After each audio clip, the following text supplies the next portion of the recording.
Isang matandang lalaki at magsasaka, hindi natutulog ng mahigit 50 years na.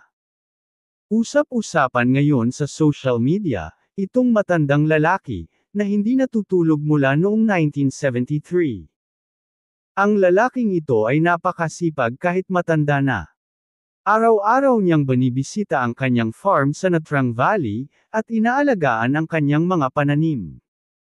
Mayroon din siyang pond kung saan nagpapalaki siya ng mga isda. Hindi tulad ng ibang magsasaka na nagpapahinga na, kapag papalubog na ang araw, nagtatrabaho pa rin si Taingok kahit gabi. Hindi umano siya nakakatulog, kaya itinutuloy na lang niya ang pagtatrabaho. Simula noong 1973 ay hindi na raw siya natulog o nakaramdam man lang ng antok. At sa kabila naman ng kanyang edad at hindi pagtulog, ay malakas pa rin siya, ayon sa panayam niya sa online newspaper na Vietnamnet, noong July 2023. Sa katunayan, kaya pa niyang magbuhat ng isang sako ng abono, na may bigat na 50 kilos noong edad 60 na siya. Nabubuhat niya ito noon at nailalakad ng mahigit 4 na kilometro, mula sa kanyang bahay hanggang sa kanyang taniman nang hindi nakakaramdam ng pagod.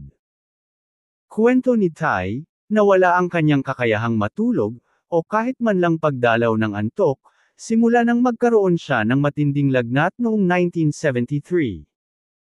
Mula noon, nagpatuloy na ang kanyang kondisyon, kahit pa kumonsulta siya at humingi ng gamot, gaya ng sleeping pills, sa mga doktor sa Danang Hospital. Ang sleep deprivation na nararanasan ni Tai, ay karaniwang nagpapakita ng iba't ibang sintomas, gaya ng pagkairita, impaired cognitive function, kawalan ng concentration sa ginagawa, at sobrang pagkapagod. Ang mga sintomas na ito ay mas lumalala pa the more na hindi nakakatulog sa loob ng maraming araw. Pero lumalabas na isang anomaly, ang kaso ni Tai dahil naka-adapt siya sa buhay na hindi kailangang matulog. At sa kabila na iyon, nananatiling malusog ang kanyang pangangatawan. Gayunpaman, ang kakaiba niyang sakit kahit pa walang malaking epekto sa kanyang pangkalahatang kalusugan, ay isang malaking frustration para kay Tai. Aniya, may mga pagkakataon ding nabuburyong siya. Hindi niya maunawaan kung bakit ganito ang kondisyon niya. Pag-amin pa niya, naiinggit siya sa mga kapamilya, kapag nakikita niyang mahimbing ang pagtulog ng mga ito.